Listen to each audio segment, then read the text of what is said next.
The great state of Texas got hit with freezing temperatures and snow last week. There were some counties that reached a low of negative 19 degrees Fahrenheit. That's when the power went out, and millions of people got cut off from their electricity and their heat. Water systems in over 140 counties got compromised, and so dozens have died that we know of so far, from hypothermia, from carbon monoxide poisoning, because they were scrambling to get heat from their cars. There's an 11-year-old boy who froze to death in his own bed because it was 9 degrees outside and his home didn't have heat or gas. The power grid's finally coming back online, but right now, as of this moment, tens of thousands of outages remain, and there are millions of people in a life and death situation facing food and water shortages. This is an infrastructure catastrophe. It was predicted, and it was preventable. This is what happens when a legislature is allowed to dismantle the government and let the so-called free market run amok. Texas has something called a wholesale energy market, where power providers get to compete against each other to provide electricity to customers. But because it's deregulated, there's no requirements for emergency protections and consistency of service. So there's zero incentive to provide the best service, just the cheapest. So even though there was fair warning of severe weather events, even though Texas has experienced weather-related blackouts in the past, these companies did a cost-benefit analysis and found that doing the wrong thing would be the most profitable, so they didn't bother to winterize their equipment. The president and CFO of one of these gas companies made their priorities very clear.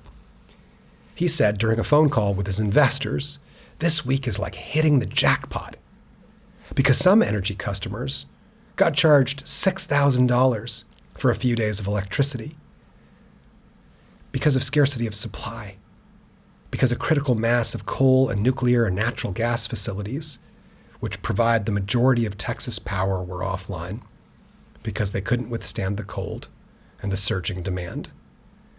Making matters worse, Texas is the only state in the mainland USA whose power grid isn't connected to neighboring states, cutting it off from access to help. Texas Governor Greg Abbott went on Fox News and just lied. He blamed the Green New Deal and windmills themselves for freezing, even though turbines in the Arctic Circle are working just fine because they're winterized, even though windmills were not responsible for the vast majority of the outages.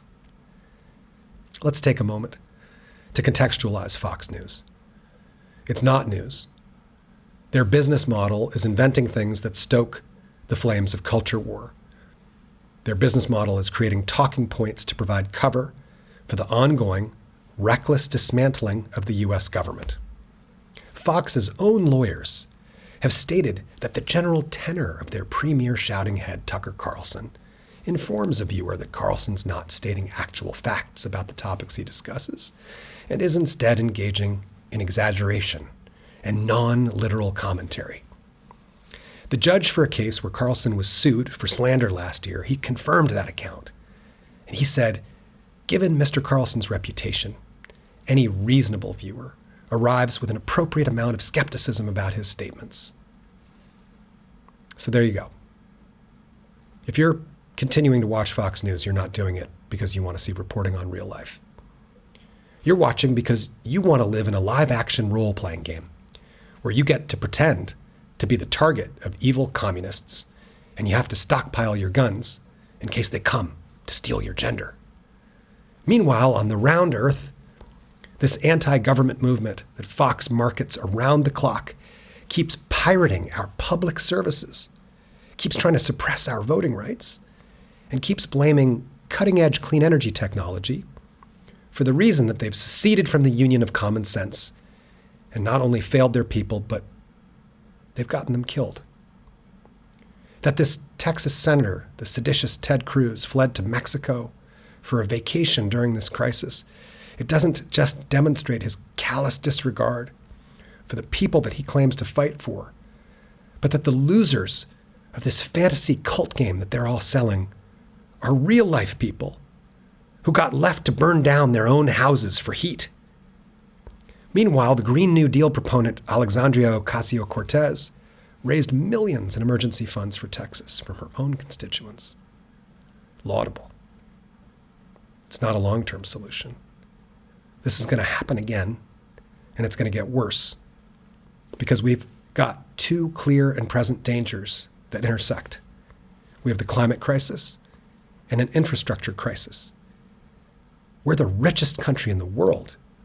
We should have the highest quality, most top-of-the-line, nationally coordinated clean energy grid that runs smoothly no matter the threat because it protects our people.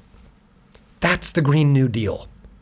And anybody opposing that has no business in public service because they're not working for you.